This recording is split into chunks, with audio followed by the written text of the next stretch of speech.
Alright, good evening Twitch.tv. My name is Markus Olodyn Koskivirta and this is the Hearthstone.fi Monday Night Community Tournament number 26.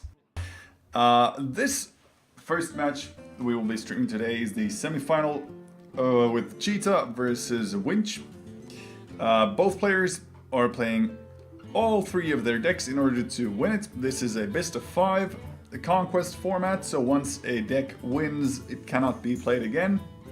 Both players have brought Warlock and Mage, and the difference here is that Cheetah has got the Paladin and Winch has got the Hunter. I'm gonna go ahead and tell both players that they are okay to start the match.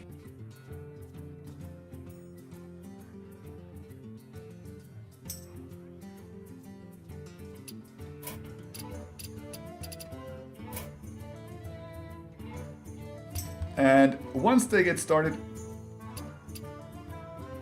we will join the match as a spectator. Cheetah currently rank 1396 in Legend, and Winch rank 15 in Ladder. Cheetah has won one of our tournaments previously, so we will actually be joining the Winch side of the board. This is a Czech player, while Cheetah is from the United Kingdom. We'll have to... Oh.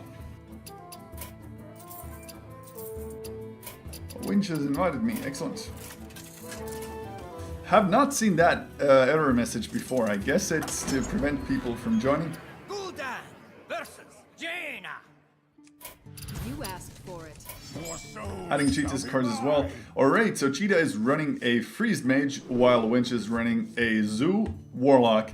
I would expect both players to be running Zoo because of the prevalence of Zoo in the current meta. The Imp Gang boss really gave it a new boost.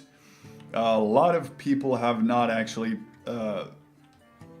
played Handlock after that change, although Handlock has also made a comeback of sorts. The Zoo Warlock has been much more prevalent.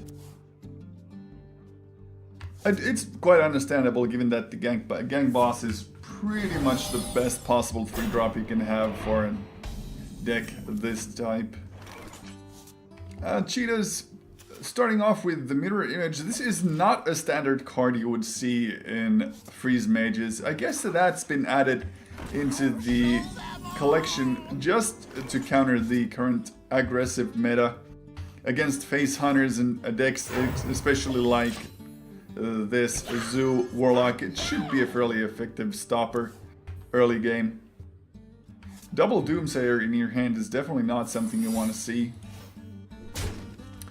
They will be comboed with the Frost Nova at some point, but at this stage of the game, they are not that effective. Since the 0-2s will actually not deal any damage into the Imp Gang sorry about this, Imp Gang boss, it will be very easy for the Mage player to just ignore it for now and use the Mad Scientist to go for face damage. Meanwhile, Winch is just pulling minions out of the board, trying to protect his own presence. With this Void Walker, there will be no trade with the Mad Scientist either, so the Mage player might draw into a second secret into their hand and there might be less value out of it. This turn 4, you could argue for the Defender of Argus. Thus you could activate the Nerubian Egg, kill the Mad Scientist off with it, then utilize this Void Walker and go for the attack into the Ice Barrier once you've cleared the Mirror Image with your original Imp Gang boss. On the other hand, if you want to go for the extra 1/1s, you could also argue for the Argus on the 2/4. And just leave the 1/1 as is.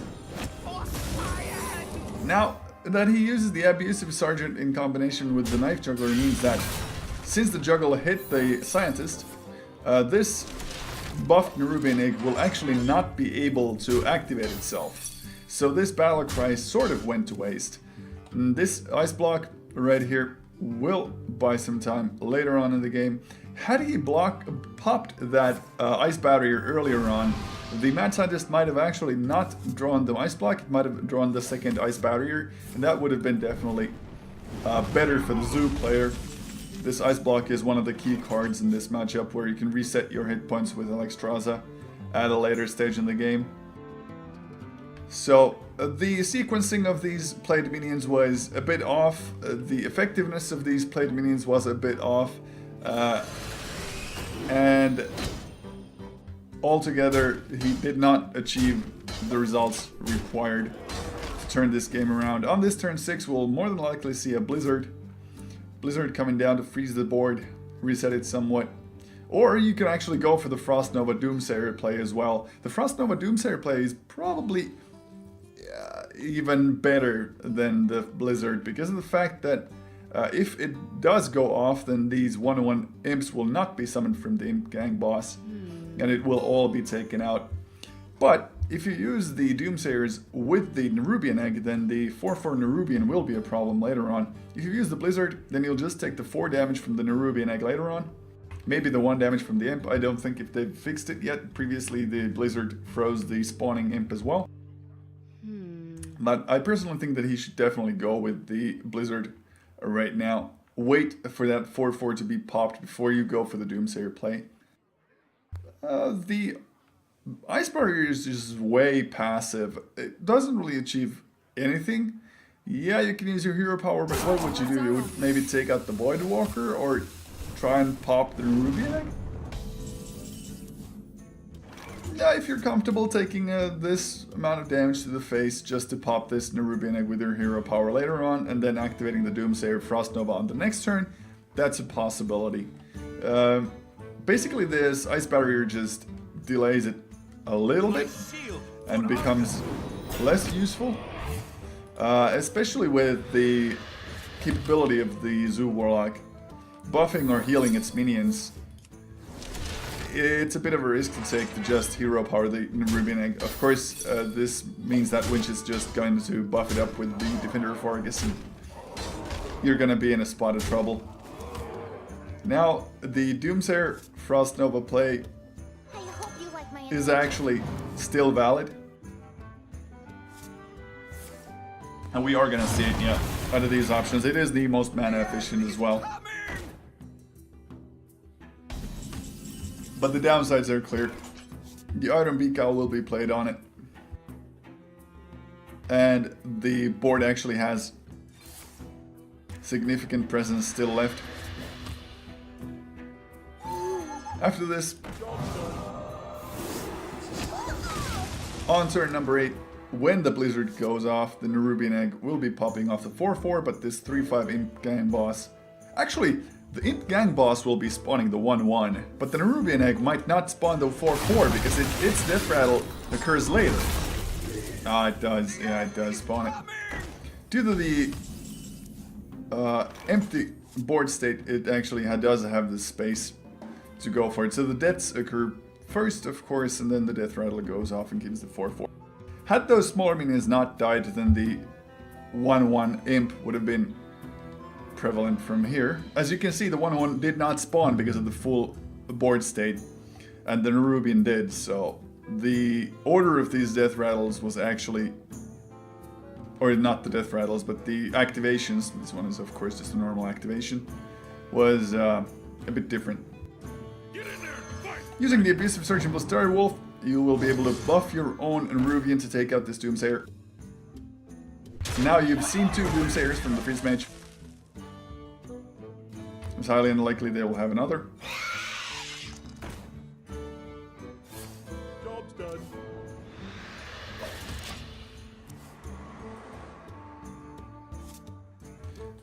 The hand for Winch right now is quite full. And his board is really full. Life tapping here is... yeah, you haven't seen the Alexstrasza yet. But when you keep in mind the burst potential of the Freeze Mage, yeah, it was still the correct play to tap there because of the fact that you haven't seen the Alexstrasza. These are the small decisions that make the difference. Now, 23 damage, is it possible? That's 8, 10, 13, 16, 20, plus power overwhelming. You will be able to pop the Ice Block this turn. But even if you do pop the Ice Block, are you dead? That's 6 damage from the Fireball. There's no freeze for the Ice Lances, so you're not dead yet, but definitely the Freeze Mage is threatening lethal, if nothing else. If I were Winch right now in this situation, I would just use the Power Overwhelming on this Pilot Shredder. Go for the pop on the Ice Block. He opts to use the Defender of Argus and goes for the clear. Now the 8-8 wasn't really a threat on this board. This 8-8 does absolutely nothing with, since you have the Imp Gang boss up there. And if he were to push the 15 damage lethal, yeah, he would only need hero power plus a single Frostbolt to clear out the 4-3.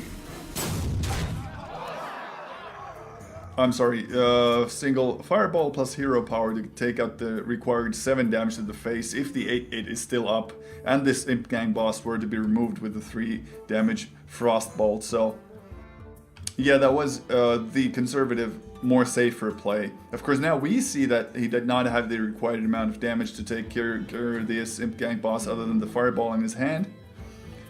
But due to the fact that he was unable to pop this Ice Block, the Freeze Mage actually has the turn that they need to proc this Archmage Antonidas with double Ice Lance to the face. He'll get 4 damage in, the Warlock will be left at 11, and he will be holding on to 3 Fireballs, which will be more than enough to finish off the Warlock on the next turn, because of the fact that this Ice Block was not popped. If it had been popped, then Winch would have actually been able to win this play. So the ultra-conservative play that we saw last turn was not the winning play, it was the... how could you say this?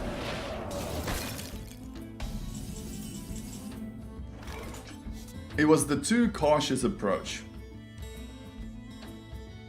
Even with the Doom Guard, he was still unable to pop the Ice Block, so... he knows he's dead. It's basically trying to clear up the minions from the board, hoping that something else will happen. Even if you tap into something like Jaraxxus, you still won't be able to play it, and Zulux usually don't run Jaraxxus or any other life resets, such as Alexstrasza. So there we go. The fact that he did not pop the Ice Block last turn meant that Cheetah was able to take off the win. On the other hand, Freeze Mage is a pretty good matchup against these aggro-ish decks like Zoo Warlock. We are leaving the match in the middle of it, due to the fact that last time that we spectated it reset.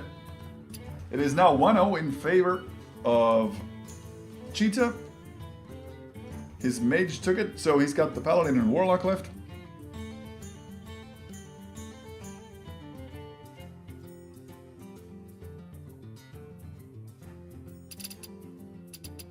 We'll wait for them to start the second match.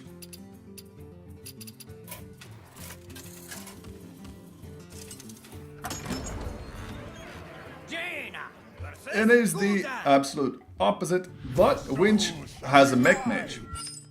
So this matchup is actually quite in favor if it's a Zulok, but it's not a Zulok, it's a Handlock. So this might be in favor of the mech mage actually. The Sludge Belcher might be able to buy some time, and the Hellfire is the much required and needed AoE clear. So it's not looking bad for the Handlock player, definitely. But Winch also has got the perfect curve. 1, 2, 3, 4 already in his hand. And with this Mech Warper, he'll actually be able to accelerate the Yeti down to the board even faster. This is going to be interesting. You do the standard taps. Twilight Drake coined out on turn 3, since you've got 2 of them, more than likely. So you get the walls up for the Sun Fury Protector and stuff like that. Opting to utilize the Mech Warper's acceleration in 2 minions. This way he gets an increase of 2 mana crystals. I wholeheartedly agree with this play. It was definitely the right one. And now even with the coined Hellfire, you still have the Spider Tank on the board. You would have had the Mechanical Yeti, don't get me wrong, but now that the 2-3 is destroyed, you still have the perfect curve to play with the Mechanical Yeti. So, it's not too bad. And had those smaller minions stayed on the board, it would have been a completely different situation. Now, in theory, you could go for the Molten Giant for 4 mana as well as the Twilight Drake. But the Twilight Drake will actually... is there any benefit to playing the Twilight Drake over the... Well, there is. You can see the Molten Giant might be coming up later for less mana.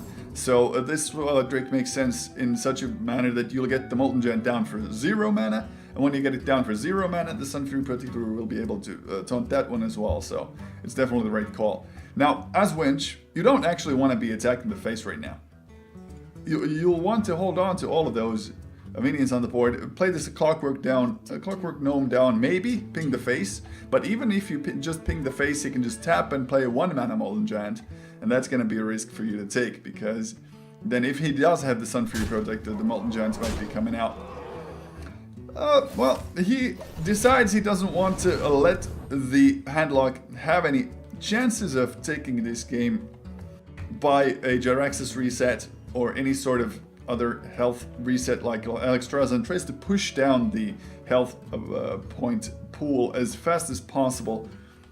It's interesting. We'll have to wait and see if it pays off. There will be a really big taunt wall with the Molten Giant, Sunfury Protector combination. 16 hit points more pooled into there. The Sludge Belcher by itself would also be a valid option, but since it only gives you 7 more hit points compared to the 16 given from the combination of these cards on the board, I would expect to see the Molten Giant play. You're left with 3 mana with the Sunfury Protector, so I don't know if he should play the R&B Call. You could in theory nerf this Tinkertown Technician. Oh, alright. He decides to go with the more risky play of the Sludge Belcher, because now if the Mech Mage were to have just a single owl would be enough to kill it off. And with the double taunts, a single silence would not have been enough. Of course, top deck Fireball, still lethal. Lots of other situations wherein you would not have been very well off. Playing the Rusty Horn on the 2-1, yeah, definitely the right choice.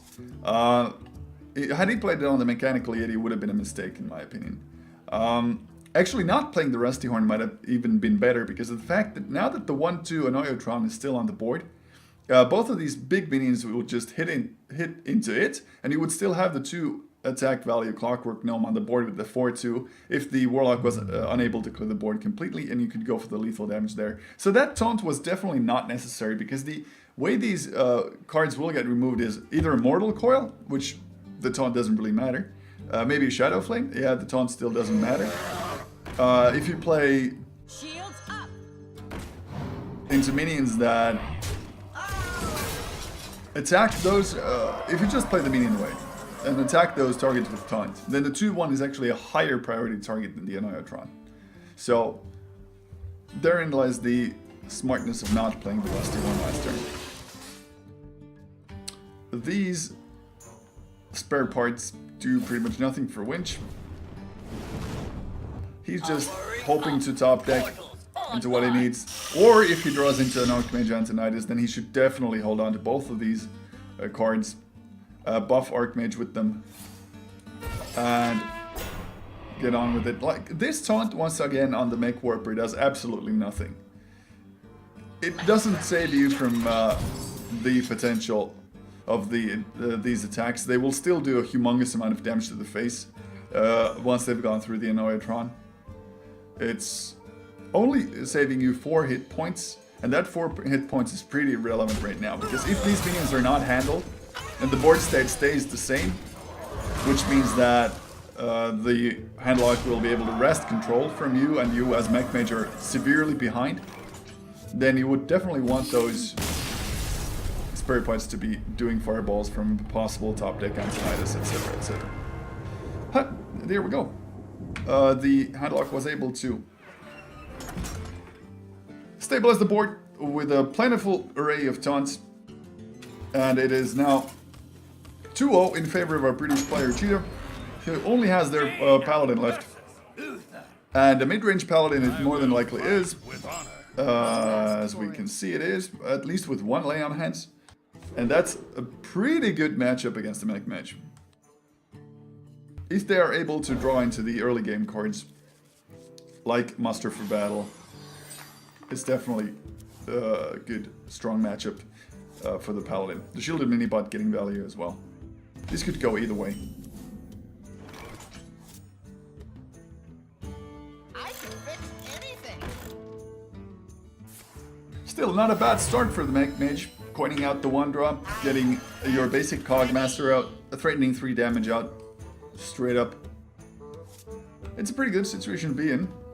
The Shielded Minibot will be able to kill off at least one of these minions. Playing the Wild Pyromancer might be tempting, but then you would not be able to play the Muster for Battle next turn, if the Pyromancer stayed alive.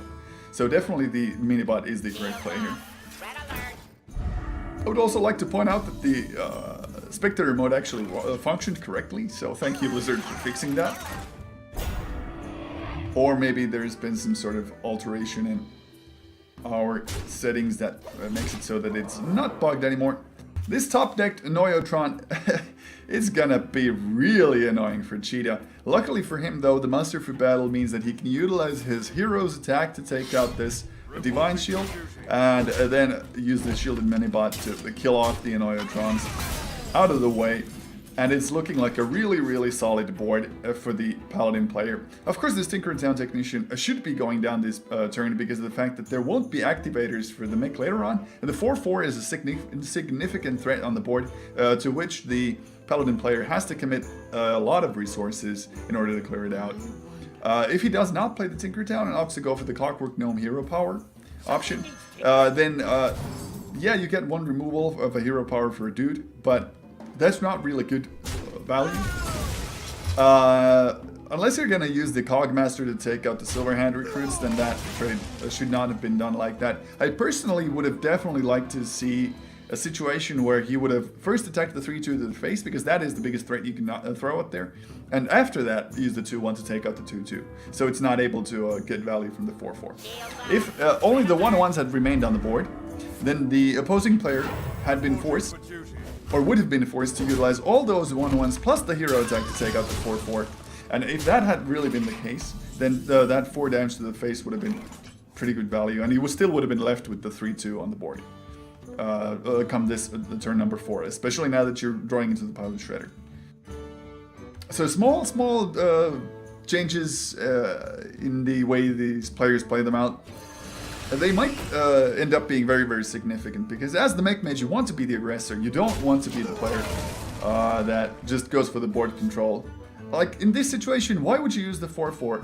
Unless you're really, really afraid of a Quartermaster, and you should be, because the Quartermaster is there. But the 4/4 by itself to the face, combined with the 3/2, that would be 7 more damage to Cheetah right now, and he would be situated at 16 hit points, which is a much better situation for the Mech Mage player, because these fireball combos that you can pull off are usually 15 damage or so, and you want to push the Paladin into that threshold area. Now, luckily for Winch,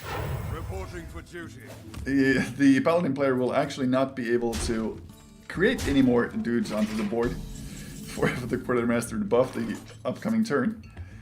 But I guess he will suicide the Shielded Minibot in order to buff this great big row of Silverhand recruits into 3/3s.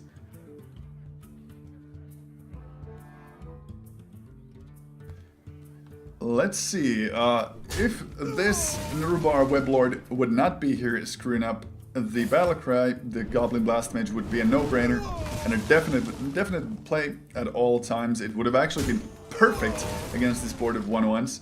So the Nurubar Weblord was quite unfortunate as a drop from the 4-mana Shredder. It's possibly even the worst possible drop you can get. On the other hand, there was no activator for the Battlecry right now. I don't think he sacrificed anything. No, he didn't sacrifice any mechs either. So he would have had to play the Clockwork Gnome first, so it's actually irrelevant. Because the 1/3 will more than likely die this turn. No? won't die. Ah, he's pushing it down to consecration range in case he gets the consecration out. That's maybe threatening consecration, yeah.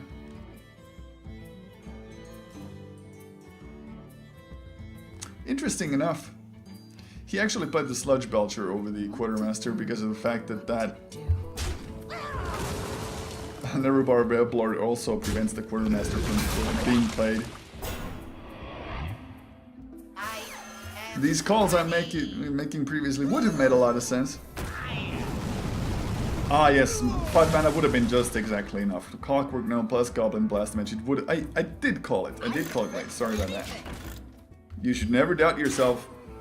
When you see it, the play, call it out.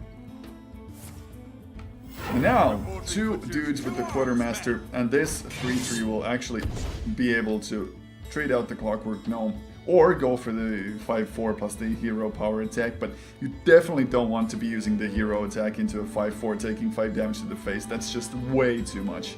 So I guess we'll see the 2/1 go into the Cogmaster, 3/3 go to the face, and just leave the 1/1 handling the 5/4. Hope. Oh, you can't really hope.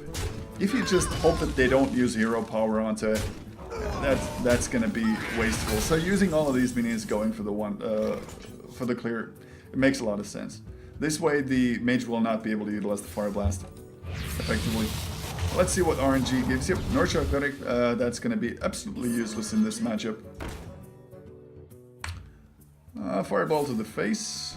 Alright, well there's nothing else to do really. You could have... If you had not played the Unstable Portal, then you could have used the hero power, but you definitely should use that Unstable Portal. Tyrion, nice draw for this situation. It's actually interesting to see that he doesn't value the removal for the Nurture Cleric over the Divine Shield of Tyrion. I personally would have probably liked to have seen that Nurture Cleric taken out.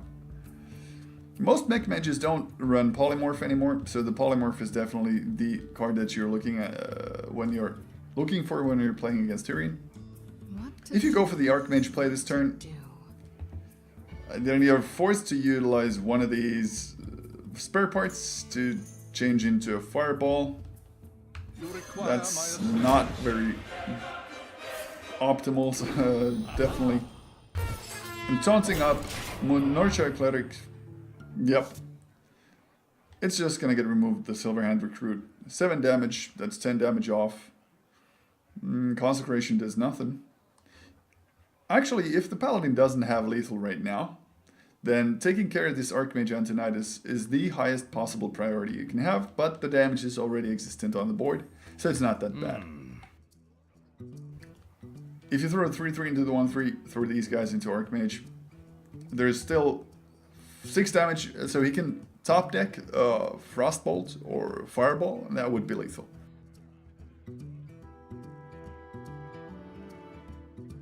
Definitely don't want to be using the hero attack into any of these minions. You don't want to be rushing yourself against the mage. The only reason why you would attack the 2/5 into the 1/1 is if you're thinking about using the Consecration. By using the Consecration, you'll be able to push a little bit more damage to the face and utilize the 6/6. So yeah, Cheetah is basically doing the only thing he can right now and trying to flood the board as much as possible so he doesn't die the next turn. So if he doesn't die the next turn, he's able to make a comeback, and oh my lord, that's the exact top deck you need.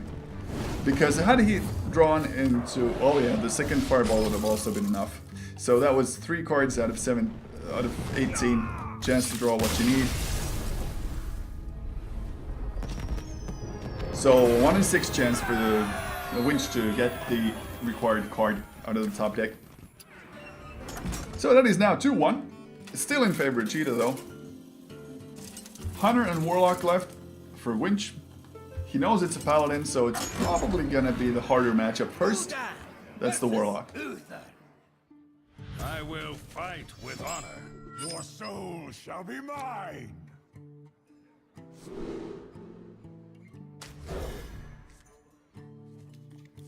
Pretty basic mulligans. Getting the Zombie Chow early on, very, very important in this matchup. It will be able to contest the smaller drops of the Zoo deck. The Void Walker, definitely gonna get played over this Flame Imp. The Flame Imp would just be traded into the Zombie Chow, not provide any benefit whatsoever. And when you play the Void Walker, you can actually go for the Abusive Sergeant next turn with the coined out. Oh, and with the coin not used, you could use the Flame Imp plus Abusive Sergeant and leave it on the board. Now, on the other hand, if you play the coined out Imp this turn, does it change the play for turn 2? Abusive Sergeant is mana inefficient, but you definitely want the Abusive Sergeant. If you go for just the Nerubian Egg, it's not going to do anything onto the board. And those 2/2s will be able to make very, very efficient trades for your minions. The Knife Juggler, definitely not a good option. Yeah. He was forced to use the 3/2 to trade into a 2/2. That's not very good. It would have been better to just play the Void Walker and hold on to the coin for later use. Turn 3, Knife Juggler Abusive. You could trade the egg into the opposing Chow. That could be an option. And the Knife Juggler risks hitting the Acolyte of Pain, so you would actually want to play the Abusive Sergeant first. He's going to be facing a Muster next turn. Yeah, I'd say it's looking pretty good for the Paladin right now. Get in there and fight, maggot! Yep, Abusive first, so the Knife Juggler doesn't by accident proc into the 1/3. This way, yeah, the 1/3 will be able to attack into the Abusive and get some card draw value that way. We'll have to wait and see what Cheetah's decision is, but you definitely want the card draw before deciding what you're doing. I would utilize the Acolyte to trade out the Abusive. You could argue that if you're going to go for the Muster for battle play, you could actually attack the 3/2 Knife Juggler with your Acolyte, then use your weapon to take out the Acolyte. That risks a lot of damage to the face though. Are you happy with that? If you attack into the Abusive, you will still be left with your 1/1 Acolyte, and quite likely the second draw as well. So I like this one more. Big Game Hunter is going to have 0 targets in this Zoolock deck. Unless they run Dr. Boom. That's quite unlikely. Follow the rule. Alright, Peacekeeper, the safe play against the Nerubian. I like it. If you were to go for the Muster, it would actually do pretty much nothing onto the board. Yeah, it would enable your Quartermaster come turn 5. And that would be pretty good against the current board state. But with the Elder Peacekeeper, you're denying 3 damage from the Nerubian, and this Peacekeeper will be able to go into it to clear it for value. Both plays would have been pretty good and pretty equally valid. Pretty nice juggles from the Knife Juggler. To the face they go. 1 damage to the Peacekeeper would have actually been irrelevant, and they would have required double juggles for it to be ineffective against the Void Walker. This Imp Gang boss could start summoning a lot of 1/1s if you play the Muster for battle route. I think that you could actually argue for the Pilot Shredder to be played down on this turn, because it's a lot more hit points, a lot more attack value, which is exactly what you need against the Imp Gang boss here, just so it spawns only 1 Imp. And there we go, the Shredder gets played. Fall Reaper 4000 is an interesting deck tech card to be added to a Paladin. I actually haven't seen any of these played in a competitive environment in, well, forever, really. because it tends to be a bit too slow. And if you go in for board control at that stage of the game, yeah, job's done. This is pretty much the worst possible option for the Paladin. Lots more imps, lots more board presence. There are no equalities in their hand. There are no consecrations in their hand. Well, those Whirling Zap-O-Matic is not bad. At least enabling more attacks.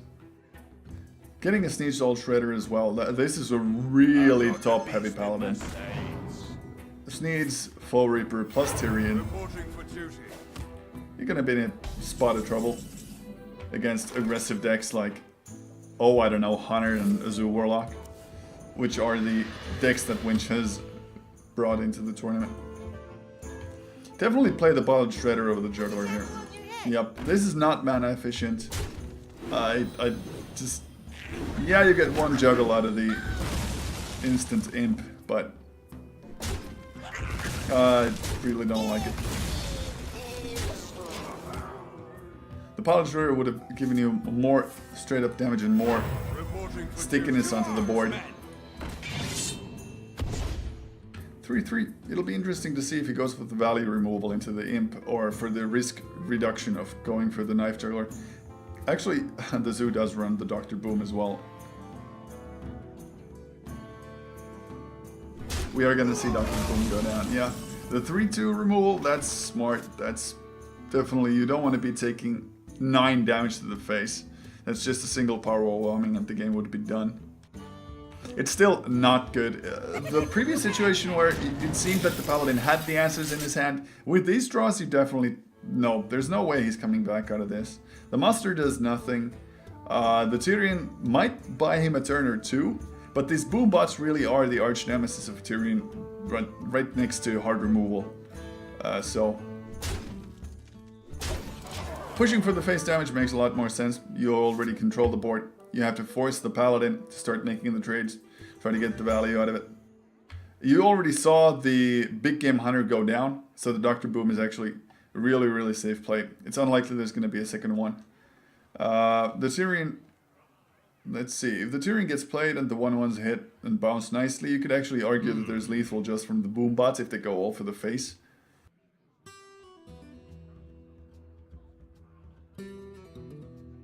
But there's really no other option than Tyrion. The Muster requires you to commit your own hit point pool. You don't have any other taunts than the Tyrion. You're not going to survive unless you play the Tyrion.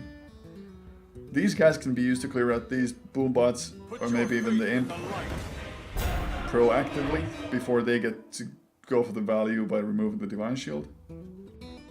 But it's a risk. If he uses both these minions to take out Lotheb, then that means that Lotheb won't be able to be used to first soften up Tyrion down to 1 hit point and then just bomb it and then Dr. Boom the face. This way, Winch will actually have to get a little bit of luck from the boom bots hitting into Tyrion for them to be able to go through it. But with the abusive Sergeant Draw though, it's actually not going to matter. The match is over by now because of the boost into the smaller minions. Winch makes it 2-2. It is now even. And we're gonna have the really, really greedy Paladin deck versus the Hunter. Even if it is a mid-range Hunter, it's still gonna be quite fast.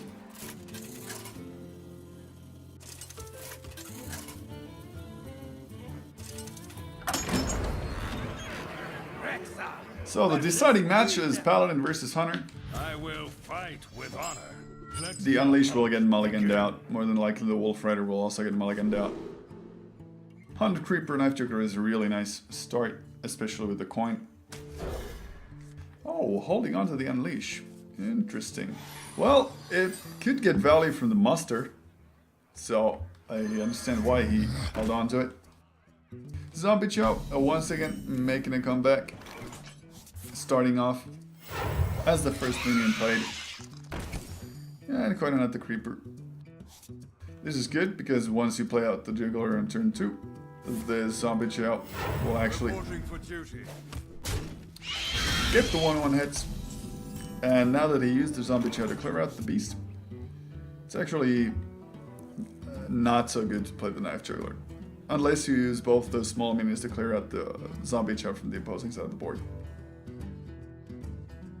Playing just the leper gnome is mana inefficient. Playing just the hero power. This is a face hunter, so you could go for it. You could just hero power, go for 2 damage to the face, ignore the board. But this is like one of the toughest decisions as a face hunter or a really aggressive deck player you have to make.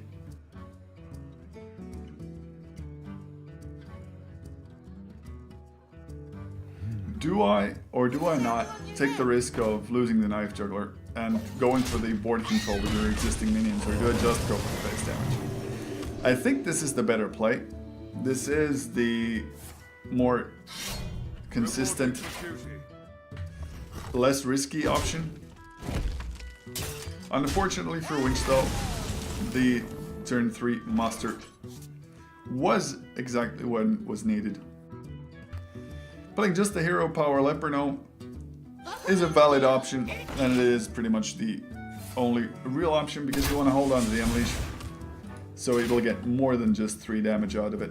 And these 1-on-1s would have been able to clear out the dogs perfectly.